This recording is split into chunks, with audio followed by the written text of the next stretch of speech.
Just like those brave American soldiers who landed in Sicily in 1943 and stormed the Normandy beaches in 1944, young Israeli men and women are fighting today for our freedom, for our civilization. The elites that rule our societies, our so-called leaders, have converted to the sick ideology and the sick philosophy a long time ago that all cultures are equal.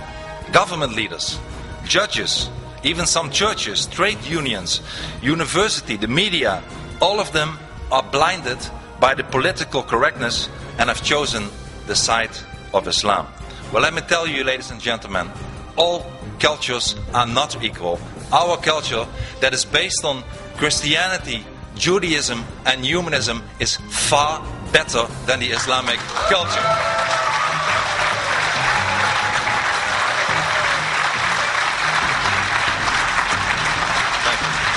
And many politicians seem to believe that their job is not to defend democracy and freedom, but to help to make the transition into Sharia law as smooth as possible. Ladies and gentlemen, I am often asked whether I have any answers to the problems and what those might be. Well, let me tell you, I certainly have the answers, even though many people in Europe don't like them, at least from the political elite. Let me tell you and mention a few of them. Things that we have to do to stop the Islamization of the West. The first thing, indeed, is to stop the cultural relativism. I believe we need in all our constitution, we need an article that lays down that we have one dominant culture that is based on Judaism, Christianity and humanism. Second, we have to stop pretending that Islam is a religion. Islam is not a religion. Islam is a totalitarian ideology. Islam wants to rule every aspect of society and every part of any person's life. Therefore, Islam should not be compared with other religions like Christianity or Judaism or Buddhism, but Islam should be compared with other totalitarian ideologies like communism or fascism.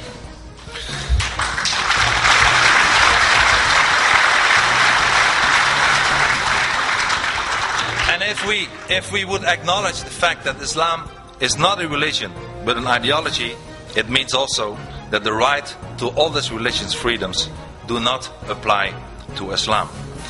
Ladies and gentlemen, a very important thing to do, and I proposed it in the Dutch parliament many times, is to stop the mass immigration from Muslim countries.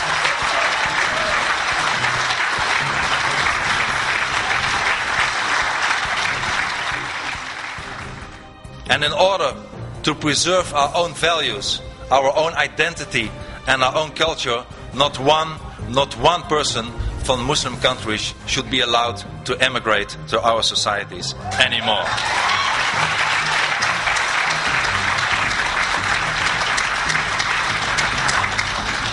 Let us also be tough on those people who do not want to integrate. For people who are already in our societies and are from Muslim and Islamic background, let me tell to them that if they adhere to our values, to our constitutions, that they are welcome to stay and they are equal as anybody else, since we have no hate to any person whatsoever. But as soon as they have an idea that they think about Sharia, that they think about jihad, that they commit criminal acts, we expel them, we tell them, there is the door, you have to leave our society.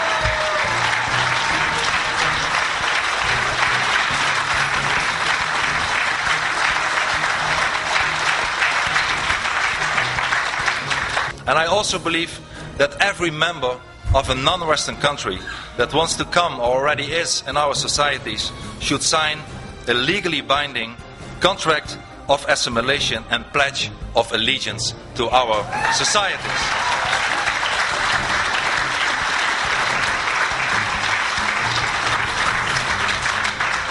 And ladies and gentlemen, we also have to stop the building of new mosques in our societies. Yes.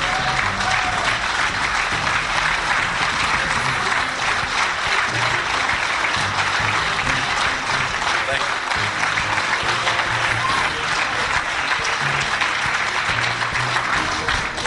And I believe we should not allow one brick for one mosque to be built in our Western society as long as no churches or no synagogues are being allowed in countries like Saudi Arabia.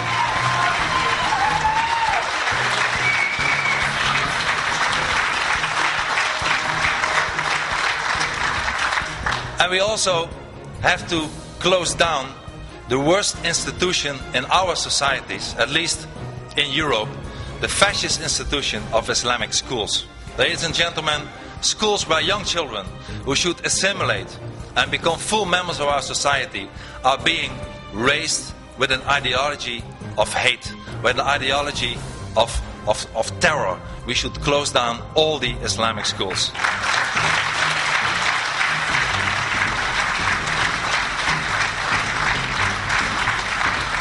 And as a last example, and maybe one of the most important examples, I think we have to get rid of our current weak leaders. We have no leaders anymore.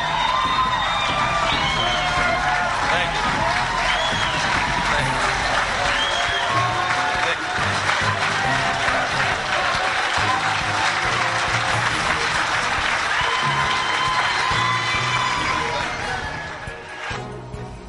you. In short, we have to go on the offensive and we have to start fighting back. We must no longer allow ourselves to remain seated in our armchairs and get trampled over. If they bombard us with Sharia law, we will bombard them back with our human rights. If they bombard us with our court cases, we will bombard them back with our court cases.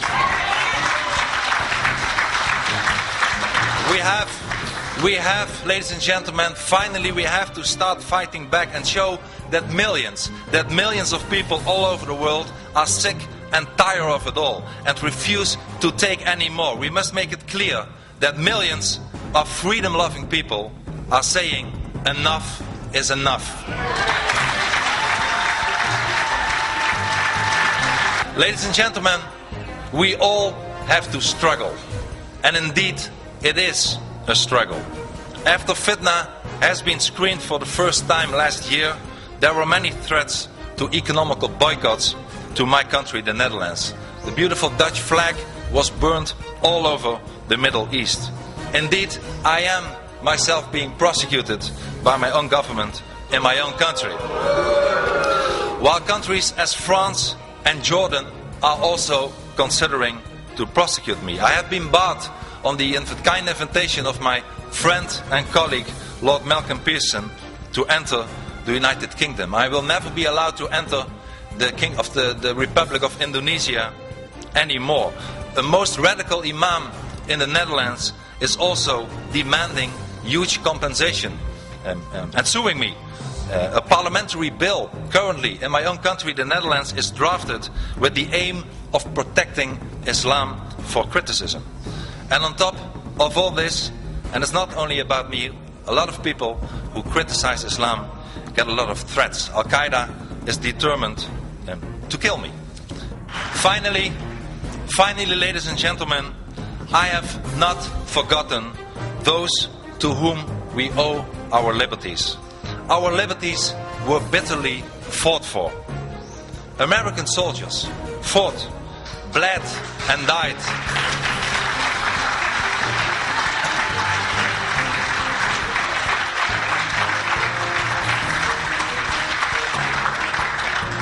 American soldiers fought, bled and died for European freedom.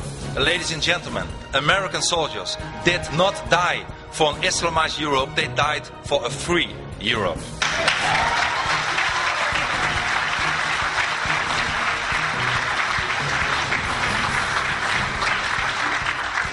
Everything that we stand for has to be defended with all our might, our identity, our culture, our values, our democracy, our freedom, our civilization. Ladies and gentlemen, we owe it to our children and their children.